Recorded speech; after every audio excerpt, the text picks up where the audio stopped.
tere ja tere tulemast tagasi siia Matilda kööki, Matilda kokakooli, maailma parimale ja tuntuimale kokandusalasele YouTube'i kanalile, kus siis parim hetkel saadaolev spetsialist teeb täna valge šokolaadi ja mustika muffineid. Kuna parim hetkel saadaolev spetsialist teeb neid asju esimest korda, siis taaskord tulemus ei ole garanteeritud. Nii et juhtuda võib kõike. Aga mis ikka, hakkame pihta. Mis meil siis nende muffinite valmistamiseks vaja läheb? Vaja läheb suhkrut, muna, siis läheb meil vaja jahu, läheb vaja õli, läheb vaja keefiri, loomulikult läheb vaja valget šokolaadi. Kasutan Kalevi mustika ja õhitud riisiga valget šokolaadi. Ja siis jahu sees on juba segatud törts soola ja küpsetuspulbrit. Loomulikult läheb vaja ka mustikaid, aga need on hetkel veel külmkapis. Kuna ma kasutan külmutatud mustikaid, siis neid enne sulatada tarvis ei ole. Ja loomulikult läheb meil vaja kaussi, kus see kogu headus kokku segada. Vaja läheb muffini vorme.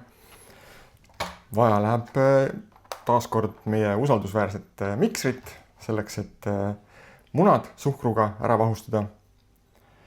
No ja kohvi, loomulikult kohv. Kohv läheb alati. Ja nagu ka seekord, siis mitte retsepti sisse, vaid kokale. Millest me siis pihta hakkame? Pihta hakkame loomulikult sellest, et esmalt vahustame munad suhkruga.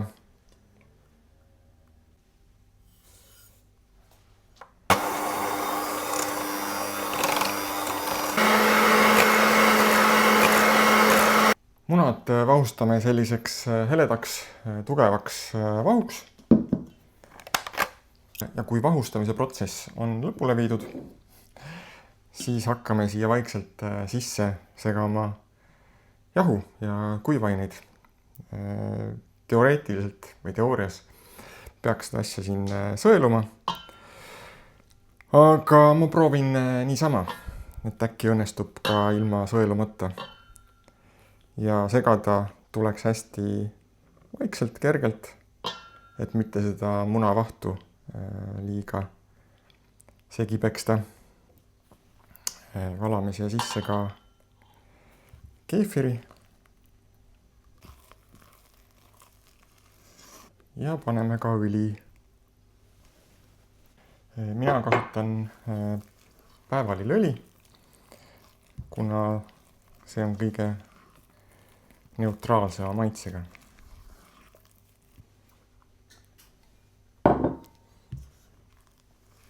Minu jaoks antud retsepti järgi küpsetamine on eriti terapeutiline, kuna tegemist ei ole retseptiga, mis oleks grammidega, vaid retsept, mis on detsiliitritega.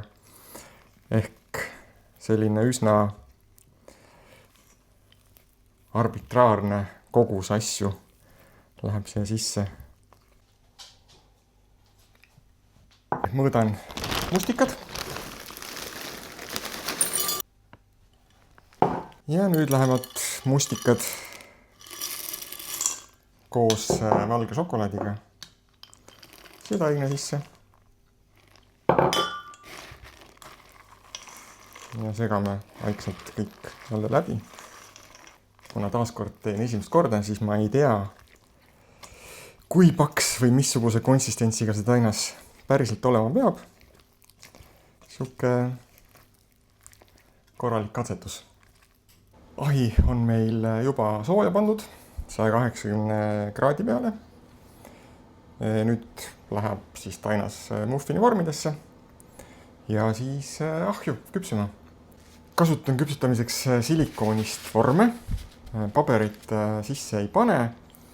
Teoorias peaks nad tulema siit samast nendest silikoonist vormidest ka niisama välja, aga igaks juhuks määrin neid lihtsalt hästi kergelt seest toiduõliga, et see muffini kättesaamine siit oleks pärast lihtsam. Ja egas midagi, paneme siis taigna vormidesse.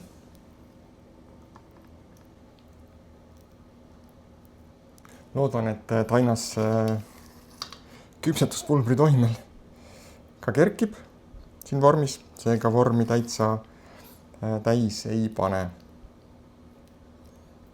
Jätan ka kerkimisruumi.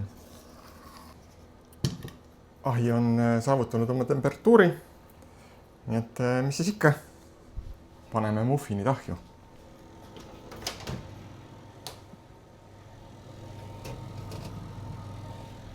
Ja küpsetame siis umbes pool tundi. Aga muffinid on nüüd pool tundi ahjus olnud.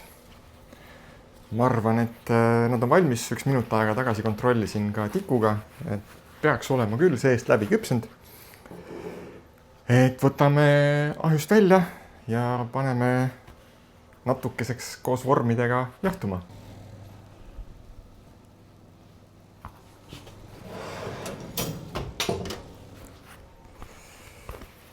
Vähemalt välja näevad nad küll isuäratavad.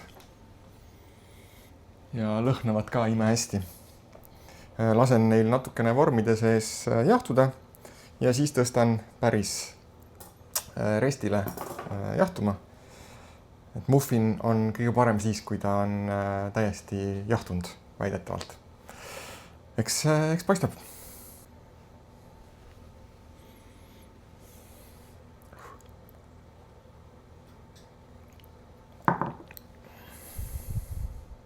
Täiesti märkamatult ongi mõned minutid mööda läinud ja tõstsin juba ühest vormist muffinid välja siia resti peale jahtuma.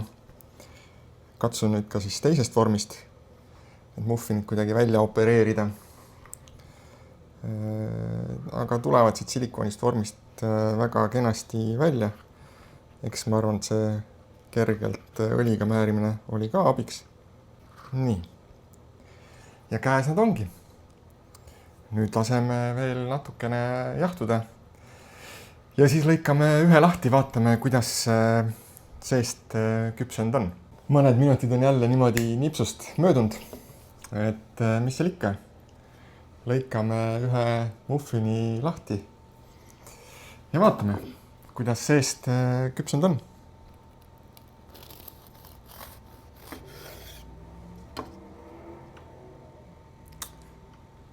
Ma ütleks, et täitsa hea, täitsa tore näeb välja.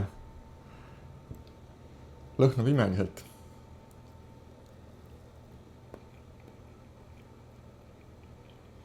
Ja maitseb ka imeliselt. Üks asi, mis ma teeks teistmoodi järgmisel korral. Ma ilmselt paneks natukene vähem jahu, sest tainas sai üsna paks, aga see ongi selle detsiliitrite alusel mõõtmise võlu, et ei saa väga täpselt mõõta. Aga mis seal ikka? Head katsetamist kõigile ja jälle nägemiseni siin Matilda köögis ja Matilda kokakoolis. Tšau! Ja head isu ka muidugi!